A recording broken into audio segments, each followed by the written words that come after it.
ಹುಬ್ಬಳ್ಳಿಯಲ್ಲಿ ಕಾಂಗ್ರೆಸ್ ನಾಯಕರ ವಿರುದ್ಧ ಬಿಜೆಪಿ ಮಹಿಳಾ ಮೋರ್ಚಾ ಕಾರ್ಯಕರ್ತರು ಪ್ರತಿಭಟನೆ ನಡೆಸಿದ್ದಾರೆ. ಕೇಂದ್ರ ಶಿಕ್ಷಣ ಸಚಿವ ಪ್ರಹ್ಲಾದ್ ಜೋಶಿ ಕುರಿತು ಕಾಂಗ್ರೆಸ್ ನಾಯಕಿ ಪ್ರಿಯಾಂಕಾ ಗಾಂಧಿ ನೀಡಿರುವ ಹೇಳಿಕೆಯನ್ನು ಖಂಡಿಸಿ ಹುಬ್ಬಳ್ಳಿ ಧಾರವಾಡ ಮಹಾನಗರ ಜಿಲ್ಲಾ ಬಿಜೆಪಿ ಮಹಿಳಾ ಮೋರ್ಚಾ ಕಾರ್ಯಕರ್ತರು ಬೀದಿಗಿಳಿದು ಪ್ರತಿಭಟನೆ ನಡೆಸಿದರು. ನಗರದ ಕಾರವಾರ ರಸ್ತೆಯಲ್ಲಿರುವ ಇಎಸ್ಐ ಆಸ್ಪತ್ರೆಯಿಂದ ಪ್ರತಿಭಟನಾ ಮೆರವಣಿಗೆ ಆರಂಭಿಸಿದ ಕಾರ್ಯಕರ್ತರು ರಸ್ತೆ ತಡೆದು ಕಾಂಗ್ರೆಸ್ ವಿರುದ್ಧ ಆಕ್ರೋಶ ವ್ಯಕ್ತಪಡಿಸಿದರು.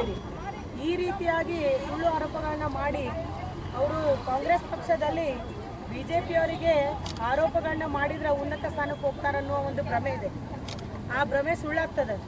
ಯಾಕಂದ್ರೆ ಏನೋ ನಮ್ಮ ಶಿಕ್ಷಣ ಸಚಿವರ ಮೇಲೆ ಸುಳ್ಳೆ ಅವರು ಮಾತಾಡಿದಂಥ ರೀತಿಯನ್ನು ನೋಡಿದರೆ ತಾನು ಒಬ್ಬಳು ಹೆಣ್ಮಗಳಾಗಿ ಯಾವ ರೀತಿಯಾಗಿ ಸದನದಲ್ಲಿ ಅವರು ನಡ್ಕೋಬೇಕನ್ನೋದು ಮೊದಲು ಅವರು ತಿಳ್ಕೋಬೇಕು.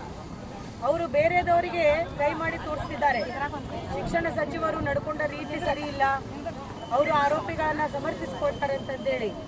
ಇವರು ಏನು ಆರೋಪಿಗಳಿರ್ತಾರೋ ಕಾಂಗ್ರೆಸ್ನವರು ಅವರಿಗೆ ಬ್ರದರ್ ಅಂತ ಹೇಳ್ತಾರೆ. ನೀವೆಲ್ಲರೂ ನೋಡಿದಿರಿ, ಕಾಂಗ್ರೆಸ್ನವರು ಇಂಥ ಎಲ್ಲ ಆರೋಪಿಗಳನ್ನ ಬ್ರದರ್ ಅಂತ ಹೇಳಿ ಅವರಿಗೆ ಸಂರಕ್ಷಣೆ ನೀಡುವಂಥ ಕೆಲಸವನ್ನ ಮಾಡ್ತಾ ಇದ್ದಾರೆ. ಹಾಗಾಗಿ ಅದರ ವಿರುದ್ಧ ಮತ್ತು ಏನು ನಮ್ಮ ಪ್ರಹ್ಲಾದ್ ಜೋಶಿ ಅವರ ವಿರುದ್ಧ ಇವತ್ತು ಮಾತಾಡಿದ್ದಾರೆ, ಅವರಿಗೆ ಉಗ್ರವಾದ ಖಂಡನೆಯನ್ನ ಮಾಡ್ತೀವಿ ಮತ್ತು ಅವರಿಗೆ ಅವರು ಸಂಸದ ಸ್ಥಾನದಿಂದ ಅವರಿಗೆ ಕೆಳಗಿಳಿಸಬೇಕಂತೇಳಿ ನಾವೆಲ್ಲರೂ ಆಗ್ರಹವನ್ನ ಮಾಡ್ತೀವಿ. ಹೌದು, ನಾವು ಕಾಂಗ್ರೆಸ್ ಕಚೇರಿಗೆ ಹೋಗಿ ಈಗ ಮುತ್ತಿಗೆಯನ್ನ ನಾವು ಹಾಕ್ತಾ ಇದ್ದೀವಿ ಎಲ್ಲರೂ ಸೇರಿ. ಇದೇ ವೇಳೆ ಕಾಂಗ್ರೆಸ್ ಕಚೇರಿಗೆ ಮುತ್ತಿಗೆ ಹಾಕಲು ಪ್ರತಿಭಟನಾಕಾರರು ಮುಂದಾದ ಹಿನ್ನೆಲೆಯಲ್ಲಿ ಪೊಲೀಸರು ಬಿಗಿ ಬಂದೋಬಸ್ತ್ ಕೈಗೊಂಡಿದ್ದರು.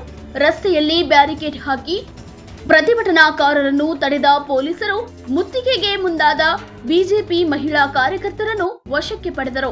ಬಳಿಕ ಪ್ರತಿಭಟನಾಕಾರರನ್ನು ಪೊಲೀಸ್ ವಾಹನದಲ್ಲಿ ಕರೆದೊಯ್ದರು.